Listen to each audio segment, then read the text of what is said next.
So transfer update থেকে শুরু করে বেশ কিছু ইন্টারেস্টিং আরও ডিফারেন্ট আপডেট, এবং অবশ্যই কালকে আরও একটা ইম্পর্টেন্ট ডে পিএসসিতে, যেখানে আনোয়ার আলীর কেসের কিন্তু সেকেন্ড হিয়ারিং হবে এবং সম্ভবত পিএসসি তার ভার্ডিক্ট কাল বা পরশুর মধ্যে নিয়ে আসতে পারে, সম্ভাবনা রয়েছে।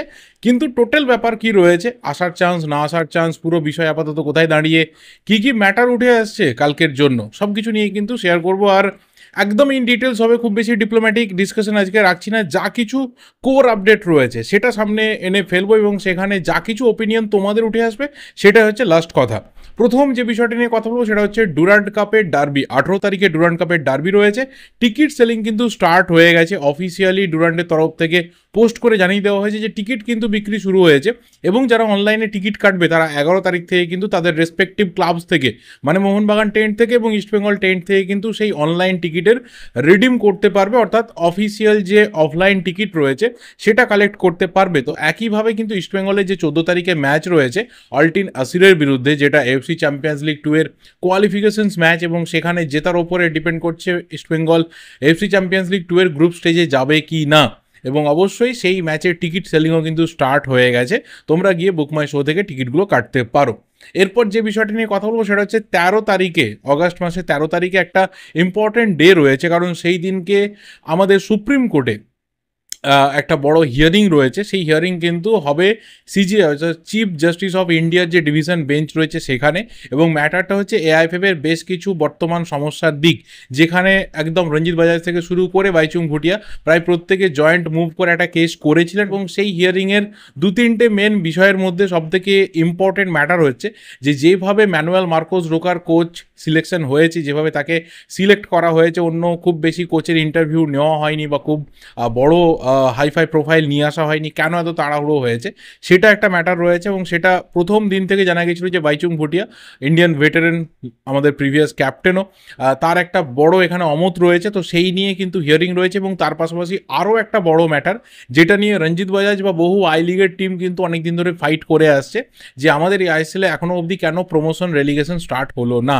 তো যে রোড ম্যাপ ছিল, যে রোড ম্যাপ এর আগে পাস হয়েছিল, সেই রোড ম্যাপ ওয়াইজ কিন্তু 2024-25 থেকে প্রমোশন রেলিগেশন একসাথে স্টার্ট হয়ে যাওয়ার কথা। তো কেন এটা এখনো অবধি স্টার্ট হচ্ছে না, কেন এটা এআইএফএফ বা এফএসডিএল ডিলে করছে, এটা জানার ইচ্ছে রয়েছে প্রত্যেকেরই, এবং সেই কারণে তাদের সেই মামলা। তো 13 তারিখে একটা হিয়ারিং রয়েছে, দেখা যাক এর থেকে আবার কোনো ভার্ডিক্ট বেরিয়ে আসে কিনা।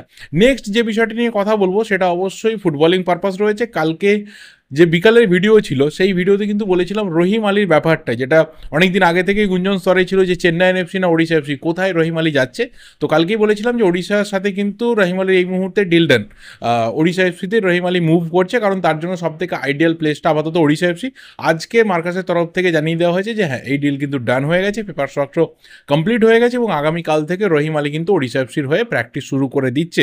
তো দেখা যাক সের্জিও লোবেরার হাতে পড়ে রহিম আলীর আবারও কেরিয়ারের একটা উত্থান হয় কিনা, কারণ ছেলেটার মধ্যে তো প্রমিস ছিল, ভালো কিছু করতে পারতো। অনেকদিন পর একটা বাঙালি ফরওয়ার্ড আমরা পেয়েছিলাম, ভালো স্ট্রাইকার আমরা পেয়েছিলাম, কিন্তু হ্যাঁ, ও রিদিম ধরে রাখতে পারেনি, ও নিজের যে একটা টেম্পো ছিল সেই টেম্পোকে ধরে রাখতে পারেনি। দেখা যাক, সের্জিও লোবেরার হাতে পড়ে প্রচুর ইয়াং প্লেয়ার তাদের হারিয়ে যাওয়ার রাস্তা খুঁজে পেয়েছে, এবার সেটা রহিম আলীর ক্ষেত্রেও হয় কিনা। এর পরের বিষয়টা রহিম আলীরই প্রাক্তন আন্ডার 17 টিমের পার্টনার আনোয়ার আলীকে নিয়ে আরও এক আলী।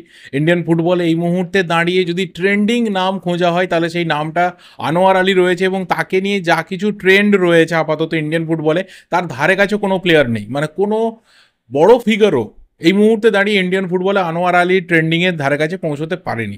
এবার বিষয়টা হচ্ছে যে কালকে কিন্তু হিয়ারিং রয়েছে দুপুর 12টা থেকে। এআইএফএফ এর পিএসসি তারা হিয়ারিং করবে, এবং এখানে সমস্ত পার্টি কালকে রিপ্রেজেন্ট করবে তাদের রেসপেক্টিভ যা কিছু বডিজ রয়েছে তাদের, যেমন 3টে ক্লাব রয়েছে তাদের যারা রিপ্রেজেন্টেটিভ বা লয়ার্স রয়েছেন তারা থাকবেন। আনোয়ার আলীর তরফে আনোয়ার আলী থাকবে, বা তার যারা রিপ্রেজেন্টেটিভ রয়েছে তারাও থাকতে পারে। এবার এই 4টে পার্টি নিয়ে কালকে হিয়ারিং রয়েছে এবং প্রত্যেকের বক্তব্য শোনা হবে, এবং যা কিছু বিষয় হয়তো আগামীকাল বা পরশুর মধ্যে একটা ভার্ডিক্ট আকারে বেরিয়ে আসবে। কিন্তু এখানে যেহেতু ইস্টবেঙ্গল বা দিল্লি এফসি তাদের তরফ থেকে জানানো হয়েছে যে তাদের আরও কিছুটা সময় দেওয়া হোক, তাদের যে এখানে রেসপন্স রয়েছে সেটা সাবমিট করার জন্য, আরও কিছু ফার্দার সাবমিশনের জন্য, সেখানে পিএসসি কত তাড়াতাড়ি ভার্ডিক্ট নিয়ে আসে সেটাই দেখার। কিন্তু এখানে পিএসসি একটা লিগাল বডি এবং যেহেতু অটোনোমাস বডি, কারোর কাছে এখানে দায়বদ্ধতা ব্যাপারটা নেই, শুধুমাত্র যারা এন্টিটিস বা পার্টিস রয়েছে তাদের কাছে দায়বদ্ধতা রয়েছে। তো তারা তাদের যে ভার্ডিক্ট রয়েছে সেটা নিয়ে আসতেই পারে, তাদের যেটা মনে হয়েছে পুরো বিষয়কে দেখে শুনে সমস্ত পক্ষের কথা শুনে তারা তাদের ভার্ডিক্ট নিয়ে আসতে পারে। কিন্তু এখানে যে পক্ষ মনে করবে যে না এই ভার্ডিক্টটা আমার ফরে গেল না, আমি এখানে কোথাও দেখলাম যে না আমার এগেনস্টে চলে গেল, তখন কিন্তু সেই পক্ষ এআইএফএফ এর যে অ্যাপিল কমিটি রয়েছে সেই অ্যাপিল কমিটির কাছে রিচ করতে পারে। তখন অ্যাপিল কমিটি যেটা ঠিক করবে যে আবারও সেটাকে পিএসসিতে পাঠানো না অ্যাপিল কমিটি বসে সেটাকে দেখা, তখন সেটা স্থির হবে। এবার এখানে ডিরেক্ট কিছু ব্যাপার রয়েছে, যার মধ্যে সবথেকে মেন যেটা আলোচনার বিষয়, পিএসসিতে আপাতত দিল্লি বা ইস্টবেঙ্গল কি রেসপন্স দিয়েছে সেটা তো কালকেই বুঝতে পারা যাবে, যখন একদম ফাইনাল অর্ডার কাল বা পরশু যদি বেরিয়ে আসে। আপাতত একটা ইন্টারিম অর্ডার বেরিয়েছে, সেখানে শুধুমাত্র তাদের পার্টি করা হয়েছিল। দুটো বিষয় পরিষ্কার হয়ে গেছে, এক হচ্ছে যে আনোয়ার আলী তার যেভাবে টার্মিনেশন হয়েছিল কন্ট্রাক্টের সেটা উইদাউট জাস্ট কজে হয়েছে, তো তার বেসিসে আনোয়ার আলীর জন্য কি অপেক্ষা করছে পিএসসির ভার্ডিক্টে, এটা হচ্ছে মেন ব্যাপার। এবং দ্বিতীয় ব্যাপার হচ্ছে যে তার তরফ থেকে বা তার লয়ারের তরফ থেকে পরিষ্কার জানিয়ে দেওয়া হয়েছে যে আপাতত আনোয়ার আলী কিন্তু ইস্টবেঙ্গল প্লেয়ার, সেই ইস্টবেঙ্গলে সই করেছে, সেটাও ইন্টারিম অর্ডারে কিন্তু পরিষ্কারভাবে লেখা ছিল।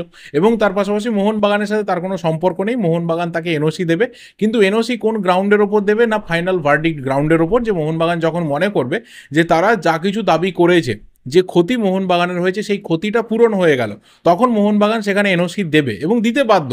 পিএসসির তরফ থেকে যেহেতু ব্যাপারটাকে আগেই জানানো হয়েছিল যে সমস্ত কিছু মিটে যাওয়ার পর, এই হিয়ারিং হয়ে যাওয়ার পর বা ভার্ডিক্ট বেরিয়ে আসার পর কিন্তু মোহনবাগানকে এনওসি দিতে হবে, এবং মোহনবাগান যদি এনওসি দিতে না চায় তখন কিন্তু পিএসসির হাতে রাইটস রয়েছে সেই প্লেয়ারকে তারা এনওসি দিয়ে অন্য ক্লাবে খেলতে যেতে পাঠাতে পারে। মোহনবাগানের যে দাবিগুলো রয়েছে সেই দাবি কিন্তু ভীষণভাবে স্ট্রেট ফরওয়ার্ড। যেটা মেন দাবি রয়েছে, যেটা প্রাইমারি দাবি রয়েছে, সেটা হচ্ছে কম্পেনসেশন। যে ক্ষতি মোহনবাগানের হয়েছে সেই ক্ষতি অনুযায়ী কিন্তু মোহনবাগান প্রায় 20 কোটি বা তার আশেপাশের একটা অ্যামাউন্ট কম্পেনসেশনের জন্য দাবি করে রেখেছে, এবং সেই কম্পেনসেশনের যে কটা জাস্টিফিকেশন রয়েছে সেটাও মোহনবাগানের রেডি রয়েছে বলেই মনে করা হচ্ছে। যে আনোয়ার আলীর কন্ট্রাক্ট, তার পেছনে খরচা হওয়া, তার যে লোন ফি রয়েছে, তার যে লোন পেমেন্টস রয়েছে, এবং যেটা আরও সামনের দিকে ছিল তাকে নিয়ে যে প্ল্যানিং হয়েছিল, এগুলো নিয়ে আগে কথা বলেছি যে একটা প্লেয়ারকে নিয়ে যখন সিজনের শুরুতে প্ল্যান হচ্ছে এবং একদম ট্রান্সফার উইন্ডোর এমন একটা সময় গিয়ে এই সমস্যাটা আসছে যে তারপর টিম ভালো করে বানানো বা তার রিপ্লেসমেন্ট খুঁজে আনা, সেটা কিন্তু ভীষণভাবে একটা টিমের জন্য টাফ, তার জন্য খরচাটাও বেশি হবে যেহেতু অলরেডি মার্কেটটা ইনফ্লেটেড হয়ে গেছে। তো বহু বিষয় কিন্তু মোহনবাগানের তরফ থেকে জাস্টিফিকেশনের জন্য রেডি রয়েছে যে কেন তারা এই কম্পেনসেশন দাবি করছে, এটা যেমন পরিষ্কার। আর দ্বিতীয়ভাবে যেটা আরও একটা বিষয় রাখা হয়েছে মোহনবাগানের তরফে বিএসসির কাছে, যে দুটো ক্লাব এখানে রয়েছে যারা পার্টি হিসেবে নতুন যোগ দিয়েছে, যারা আনোয়ার আলীর পরবর্তী ডিলটার জন্য যুক্ত ছিল, তাদের ওপর একটা ট্রান্সফার ব্যান আনতে হবে। যেহেতু তারা কন্ট্রাক্টেড একজন প্লেয়ার যে ইউনিল্যাটারালি একটা কন্ট্রাক্টকে টার্মিনেট করেছে, যে এখনও অবধি এনওসি পায়নি, যার ম্যাটারটা লিগাল দিকে যেতে পারে, এটা জানার পরেও যে ক্লাব সেখানে ইনভলভ ছিল তাদের একটা ট্রান্সফার ব্যান আনা হোক। এবং যেহেতু প্লেয়ার, সেই প্লেয়ার কিন্তু নিজের শখ জ্ঞানে সমস্ত কিছুতে কাজকর্ম করেছে, তার মেলও সে ইন্ডিভিজুয়ালি পাঠিয়েছে এবং সে সিগনেচারটাও ইন্ডিভিজুয়ালি করেছে, তো তার উপরেও যদি কোনো ধরনের প্লেয়ার স্যাংশন নিয়ে আসতে চাই পিএসসি, সেটাও কিন্তু মোহনবাগান ওয়েলকাম করছে এই ক্ষেত্রে। এবার এখানে ব্যাপারটা হচ্ছে যে মোহনবাগানের এই যে এত দাবি রয়েছে, মোহনবাগান যা কিছু এখানে চাইছে সেই সবটা কি পিএসসির তরফ থেকে শোনা হবে? এবার এখানে এই প্রশ্নটার উত্তর কিন্তু আমাদের কাছে অজানা, কারণ পুরোটা হয়তো শোনা হতে পারে, আবার কিছুটা শোনা হতে পারে, ম্যাক্সিমামটা শোনা নাও হতে পারে, ম্যাক্সিমামটা শোনা হতে পারে, আবার হয়তো মিনিমামটা শোনা নাও হতে পারে। পুরোটা ডিপেন্ড করছে যে তুমি তোমার সপক্ষে যা কিছু চাইছো, যে আমি এখানে অ্যাফেক্টেড পার্টি, আমি চাইছি আমি যাতে এই জিনিসগুলো পাই এবং ওদের যাতে এই জিনিসগুলো হয়, তাহলে পুরো ম্যাটারটা জাস্টিফাইড হবে। সেই জাস্টিফাইড ম্যাটার তৈরি করার জন্য তুমি যা কিছু জাস্টিফিকেশান নিয়ে আসছো সেটাকে তোমাকে লিগালি প্রুভ করতে হবে। এবং পিএসসি ফাইনালি দেখবে যে একটা রায় যখন আমি দিচ্ছি, একটা অর্ডার যখন আমি নিয়ে আসছি, সেই অর্ডারটা কতটা যা ম্যাটার রয়েছে সেই ম্যাটারকে জাস্টিফাই করছে, যে প্লেয়ারের একটা আপকামিং কোনো ক্ষতি হচ্ছে কিনা, যে ক্লাবগুলো এখানে রয়েছে তাদের কতটা এখানে ভুল ছিল, কতটা প্রবলেম ছিল, কতটা তারা লিগালি প্রবলেমেটিক সিচুয়েশন তৈরি করেছে, সেই অনুযায়ী মোহনবাগান যা চাইছে সেই অ্যামাউন্ট একটা ক্লাবকে বা প্লেয়ারকে দেওয়া যায় কিনা, সমস্ত কিছু কিন্তু ঠিক হবে। যে চাইলেই সেটা হয় না, তবে নিশ্চিতভাবে যখন তুমি অ্যাফেক্টেড পার্টি তখন তুমি তোমার মতো করে যে লিগাল বডি রয়েছে সেখানে গিয়ে তুমি তোমার ক্ষতিপূরণ বা যা কিছু রয়েছে তুমি চাইতে পারো। পুরোটা ডিপেন্ড করছে পিএসসির উপর যে তারা অ্যাকচুয়ালি ব্যাপারটাকে কি বুঝছে, কারণ এখানে আগেই বললাম যে পিএসসি কিন্তু কারোর প্রতি দায়বদ্ধ না। তারা যে জিনিসটাকে দেখবে, যেটা রুলে রয়েছে এবং তাদের যেটা মনে হবে, তারা কিন্তু সেখানে সেটা শোনাতে পারে। এবার ডিপেন্ড করছে যে সেখানে যদি মোহনবাগান খুশি হয়ে যায় তাহলে কোনো প্রবলেম নেই, আর উল্টো দিকের পার্টিরা যদি অখুশি হয় তারা আপিল কমিটি যাবে। আবার যদি উল্টো দিকের পার্টিরা খুশি হয়ে যায় আর যদি মোহনবাগান এখানে অখুশি থাকে তাহলে মোহনবাগান অ্যাপিল কমিটিতে যাবে। পরিষ্কার রাস্তা এখানে রয়েছে। তো কালকে হিয়ারিং হবে, কালকে মোটামুটি সন্ধ্যের মধ্যে বা পরশু সকালের মধ্যে কিছু একটা অর্ডার আসতে পারে, এটা এক্সপেকটেশন রয়েছে। তো দেখা যাক সেখানের অর্ডার যা কিছু আসছে তার উপরে পরবর্তী কথা বলা যাবে। আর লাস্ট যে বিষয়টা নিয়ে কথা বলবো সেটা অবশ্যই কিন্তু প্রীতম কোটালের ম্যাটার। প্রীতম কোটাল আপাতত একটা অ্যাডভান্সিং সিচুয়েশনের দিকে যাচ্ছে যে মোহনবাগানে জয়েন করতে পারে। দেখো, প্রথম থেকে যে বিষয়টা ছিল, যেটা নিয়ে বারবার কথা বলে এসেছি, যে কেরালা ব্লাস্টার্সের যে কটা ডিমান্ড ছিল সেটা কিন্তু ভীষণভাবে অ্যাবসার্ড ডিমান্ড ছিল। কারণ সুযোগ রয়েছে ভাই, সোজা কথায় কেরালা যে বিরাট কিছু ভুল করছে এরকম না, কারণ আমাদের ইন্ডিয়ান ফুটবলটা এখন এরকমই হয়ে গেছে। মানে যখন তুমি দেখবে যে এর কোথাও একটা প্রবলেম রয়েছে বা ডিমান্ড রয়েছে, তুমি মোটামুটি তোমার নিজের যা কিছু সেখানে ওই হাত গরম করে নাও, তুমি করে নাও। ওই সেই শোলের ডায়লগ, লোহা গরম হয় মার দো হাতোড়া, এরকম একটা সিচুয়েশন কেরালা কিছুদিন আগে যেটা ইস্টবেঙ্গলের সাথে করেছিল, যে ট্রান্সফার ফিটা ওরা নিয়ে যেতে চেয়েছিল, যে একটা হিউজ আর্নিং করবে, প্লেয়ারের 1 বছর কন্ট্রাক্ট বাকি রয়েছে সেখান থেকে, ওরা কিন্তু সেটাতে সাকসেসফুল হয়েছে। ওরা এরকমই একটা আরও ট্রিক্স খেলতে চেয়েছিল মোহনবাগানের সাথে, যেহেতু প্রীতম কোটালের ডিমান্ড রয়েছে। আর মিপম রুইবার ব্যাপারটা তো ওরা মানে গ্রাহ্য করেনি, সেখানে ডিমান্ড আরও বড় ছিল। সেখানে তো একটা হিউজ ওদের টাকা দাবি ছিল, তার সাথে প্লেয়ারের দাবি ছিল। তো সেখানে মোহনবাগান কোচ ফাইনালি তিনি চেয়েছেন যে না, আমি এখানে প্রীতম কোটালকে চাই, আমার কাছে সিনিয়র এক্সপিরিয়েন্সড ডিফেন্সে অনেক বেশি ম্যাটার করবে, এবং যেহেতু সে ক্লাব বাকি প্লেয়ার যারা রয়েছে এবং ইমোশনসটা তিনি ভালো বোঝেন, এবং অবশ্যই মলিনার সাথে এর আগে প্রীতম কোটাল কাজ করেছে, তো সেখানে মলিনার কিন্তু এখানে যে ইনপুট রয়েছে সেই ইনপুটটা অলওয়েজ প্রীতম কোটালের দিকে ছিল, এবং সেখানে মোহনবাগান মুভ করতে শুরু করে। অ্যান্ড ফাইনালি আপাতত যে জিনিসটা দাঁড়িয়েছে সেটা হচ্ছে যে না, কোনো প্লেয়ার হয়তো এখানে সুইচ করছে না, কোনো প্লেয়ার আপাতত সোয়াপ মোহনবাগান করাচ্ছে না, একটা ভালো অ্যামাউন্টের ট্রান্সফার ফি দিয়ে প্রীতম কোটালকে নিয়ে আসা হচ্ছে। এখানে কেরালা দেখছে যে প্রীতম কোটাল, যার এজ আপাতত 31 ক্রস করে 32 এর দিকে এগোচ্ছে, তো তাকে নিয়ে তো লং টার্ম প্ল্যানিং করা যাবে না। তো তার জন্য তার পুরনো ক্লাব যখন টাকার অফার নিয়ে আসছে যে তাকে একদম পাকাপাকিভাবে নিয়ে যেতে চাই, তখন তারা কিন্তু সেটা দিয়ে দেওয়ার রাস্তা তৈরি করবে। কিন্তু এখানে ম্যাটারটা হচ্ছে, আবারও বলছি, যে ট্রান্সফার ফি আপাতত ডিমান্ড করে বসে থাকা হয়েছে কেরলের তরফ থেকে, দ্যাট টু মাচ হাই, কিন্তু সেটা নেগোসিয়েশন পর্বে রয়েছে। That's why the deal is in the advance stage. তবে অবশ্যই এরপর আরও কিছু ক্রাইটেরিয়াস রয়েছে, সেটা পুরোপুরি ফুলফিল হয়ে গেলে প্রীতম কোটাল মোহনবাগানের দিকে আসবে। এখনও তার চান্স কিন্তু যথেষ্ট হায়ার রয়েছে, বাট ডিল এখনও অবধি ডান হয়েছে বলা যাবে না।